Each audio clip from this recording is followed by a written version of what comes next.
Narito ang 5 sign na healthy ang relationship nyo ng partner mo. Una, open and honest communication.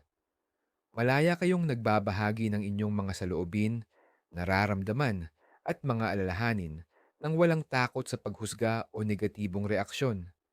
Pareho kayong nakikinig at nagpapakita ng interes sa isa't isa. Ikalawa, mutual respect. Nire-respeto ninyo ang opinyon, hangganan at pagkatao ng bawat isa. Walang panlalait at pinahahalagahan ninyo ang mga pagsisikap ng bawat isa. Ikatlo, trust and reliability.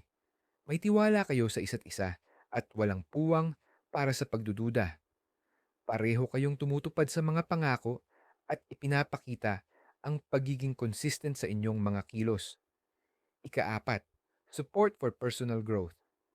Pareho kayong naguudyok sa isa't isa na mag-grow bilang individual sa karera, libangan, or personal na mga layunin habang patuloy na pinagtitibay ang relasyon.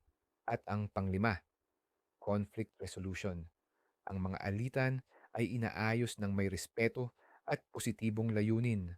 Nakatuon kayo sa pagresolba ng problema sa halip na manalo sa argumento, at handa kayong magpakumbaba at magkompromiso kung kinakailangan.